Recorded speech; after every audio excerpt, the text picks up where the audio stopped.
নমস্কার, কেমন আছেন সবাই? রেসিপি বাই শ্রিয়মস মম চ্যানেলে আপনাদের স্বাগত জানাই।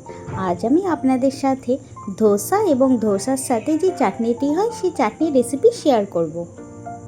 এর জন্য আমি বিউলির ডাল এবং চাল মানে ঘরে যেই রেগুলার সিদ্ধ চালটি রয়েছে সেই চালটিকে সারা রাত ভিজিয়ে রেখেছিলাম এবং ভিজিয়েছিলাম 1 চামচ মেথি দানা। প্রথমে আমি ডাল এবং মেথি দানাকে পেস্ট করে নেব, তারপরে ভিজিয়ে রাখা চালটিকেও পেস্ট করে নেব।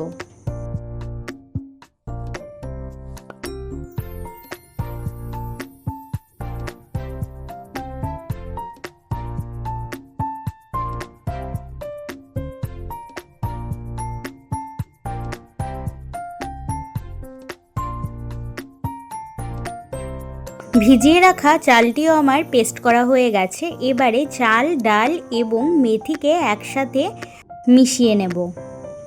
এই বিউলির ডাল এবং চালের রেশিওটি হবে 2 কাপ চাল হলে সেই কাপের 1 কাপ বিউলির ডাল। যদি আপনারা 500 চাল নেন তাহলে 250 হবে বিউলির ডাল। এবারে আমি ধোসার সাথে খাওয়ার জন্য বাদামের চাটনি আপনাদের সঙ্গে রেসিপিটি শেয়ার করব।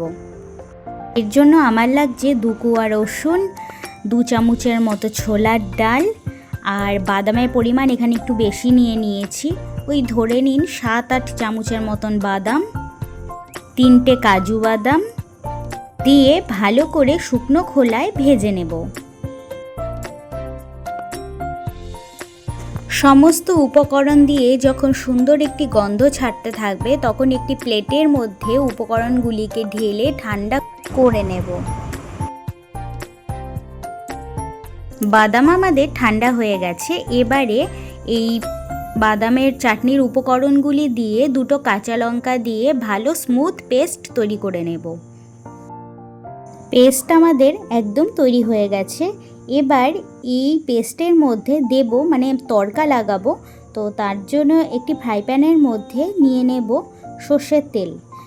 তেল যখন গরম হয়ে আসবে তাতে দিয়ে দেব 2টো শুকনো লঙ্কা, কালো সর্ষে এবং ফ্রেশ কারি পাতা।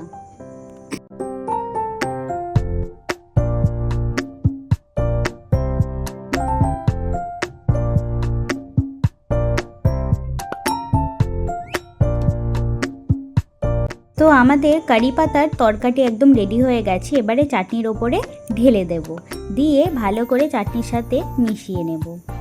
ব্যাস, তাহলেই আমাদের চাটনি একদম রেডি। এবারে ধোসার জন্য যে আলুর পুর বা মশলা ধোসা বানাচ্ছি, তো সেই মশলার জন্য আলু আমি বয়েল করে ম্যাশ করে নিয়েছি। এবার একটি কড়াইয়ের মধ্যে সর্ষের তেল দিয়ে তাতে একে একে কালো সর্ষে, শুকনো লঙ্কা, ছোলার ডাল, বিউলির ডাল, অড়হর ডাল, লঙ্কা কুচি এবং কারি পাতা দিয়ে ভালো করে নাড়িয়ে নিতে হবে।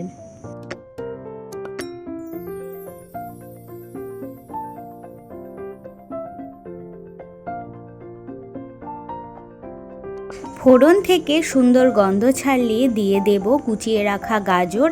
এখানে আমি একদম ছোট ছোট কুচি করে গাজর কেটেছি। এবার তারপরে দিয়ে দেব কিছু চিনেবাদাম, স্বাদ মতো নুন, আর সাম্বারের একটি মশলা আমি বানিয়েছিলাম সেই মশলাটি। আপনারা যদি সাম্বার মশলার রেসিপিটি দেখতে চান তাহলে সাম্বারের রেসিপির ভিডিওটি দেখতে হবে। সমস্ত উপকরণকে ভালো করে ফ্রাই করার পরে দিয়ে দেব ম্যাশ করা আলু।